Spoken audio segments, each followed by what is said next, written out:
And so, to answer your question, we didn't really have a cream come to the top. We had a bunch of guys that's in the ocean just nose above water. Just that's all. And so eventually now, so we kept trying. And the kids were getting minutes. And then finally, Jesse finally got a chance at Philander Smith. I told you last week when I said Jesse hadn't played probably 2 games. I saw it happen to him. He took a deep swallow when I said, Jesse, get up. And so went in there and he just hit a 3 right off. And so, and that's, it's amazing. I think Dr. Kimbrough sent something out in his Blue Notes about the teacher and had the wrong student identified, and the parent came, and the teacher said that, and the student all of a sudden thought it was talking about him. And so what happens? That student takes off. He went in and made the shot, and now all of a sudden, here he goes. And he's a great guy. I mean, he's a step slow, but none of us are perfect, and so you can overcome it. And but it's good to have the depth, and I'm glad to see Houston. It's hard to be the leading scorer on a team. I don't care if they only won 5 games. It's still hard to be a leading scorer and they're not playing the next year. That's difficult. And for him to stick it out and hang in there and not be, at least not in practice or whatever, be a, sort of a bad person. I'm glad to see him do well. And and then you just go down the line. I mean, RJ's time is going to come. I'm glad we got him 3 years, because we got to get that weight off, and we got to get him more explosive.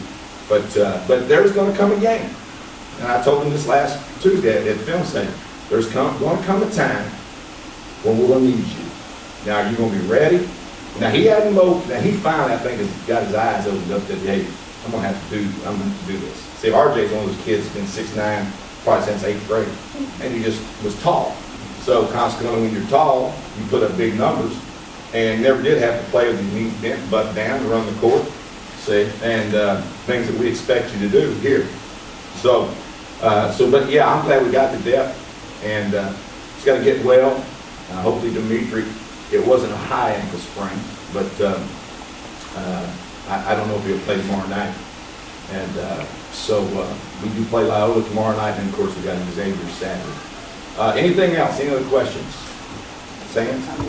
Congratulations on your win. How many plays do you typically run during a game night?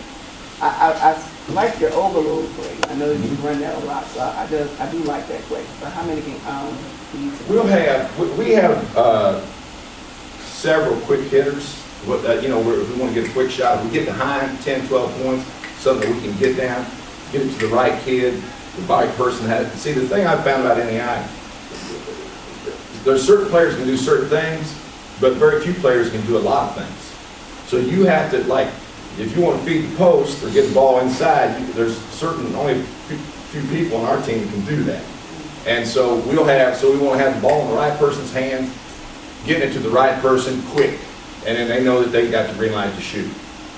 But we'll have a bunch of those. Then when we do those, if they're unsuccessful, that doesn't mean the kid's going to take a bad shot. Then we'll go to what we call overload, which we can go versus man or zone.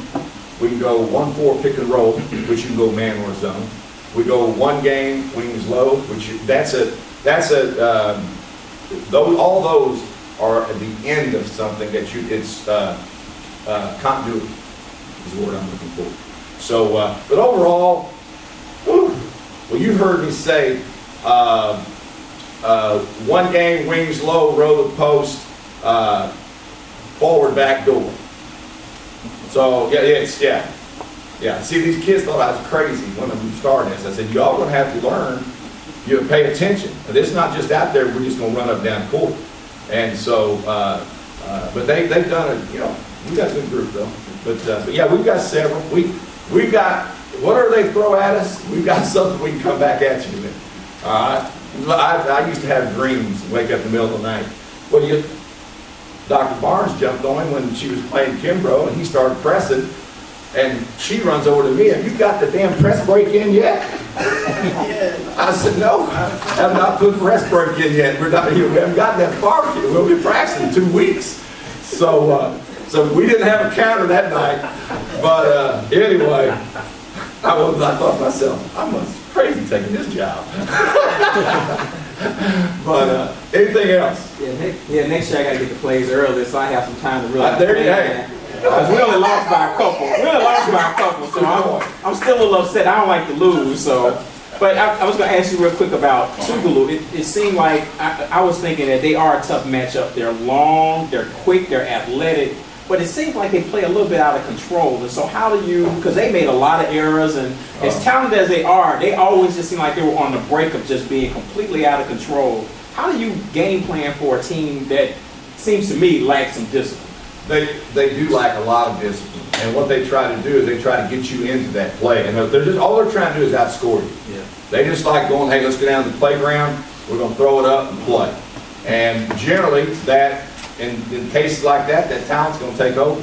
And we just bad matchups, and we're better than that. I know we won, but it's one of those wins that you leave it. Because I told the kids afterwards, I said, look, congratulations, great win. But I'm going to tell you something right now. If you think we're going to win a national championship playing defense like that, you're sorely mistaken.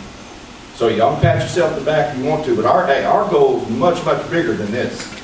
All right, you need to make sure you stay focused on what we're trying to do. Because we have been start of the year, we couldn't guard you. We had to play zone. We gave up threes. Dimitri was sitting over beside me more because he wanted to try to make a great play every time on defense, trying to steal the ball. So we finally gotten that corrected. We're getting back. We did not get back. We transitioned the other night, and it just kills me to see layups. I'm thinking I cannot be coaching college. I see that. I want to just, it's frustrating. But you're going to score a lot of points. So if you got teams, if you got players like that can't score, two are going to give you problems because you got to match them because they're not going to guard you. That's why I say Sands and I could have scored 30 problem. But yeah, they are a bad matchup, but they're dangerous. Anytime a team can score like that, they're dangerous. So anything else? Yes, sir. Just the Xavier game, this is your first one. We got Loyola. I know you got Loyola first. Yeah, but I'm not. I know you don't talk like anything ahead.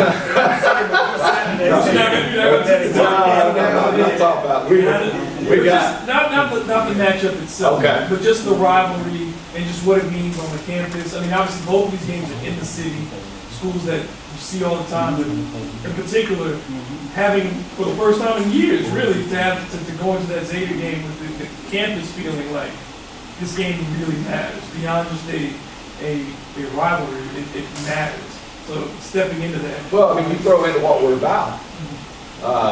You got Loyola tomorrow night. All right, they're 500, but it's for national ranking. See, like I told our kids, that's what you want when you get to February. Every game. But that's why, if you love to play, that's what you want. Every game. That's why the highs are so high when you win and the lows are so low. Because it means so much. If it doesn't mean anything, yeah, why coach? That's what keeps me doing this. I love it. I don't worry about me on the rivalries because I've been Oklahoma State, Arkansas State. Go down the list. It's our kids. Now, I'm glad that we're playing them late because they've been out, they've heard the chit-chat and social, so they understand. Because when you bring in a whole new group, sometimes they don't understand. And the thing about it is that for the first time, really the shoe's on the other foot. Usually the game, Xavier's the one ranked, they're the one that's playing for first place, which we are now. And so now we got to see how we're going to react and defend, what we're about. And so that's what's going to be fun. And we got our next 3 games in New Orleans, Loyola, Xavier, and Sooner. We just got to keep taking one at a time. We're not good enough to do that yet.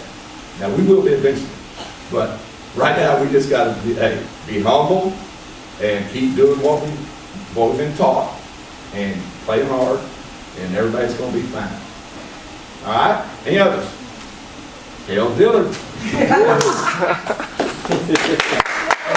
you very much, Coach Neil Dillard. No, I think it was a great question, David. Ironically, the same poll that we joined the top 25, ironically, the same poll Xavier dropped out of the top 25. So it was, I mean, it's just crazy how the same week both of those happened.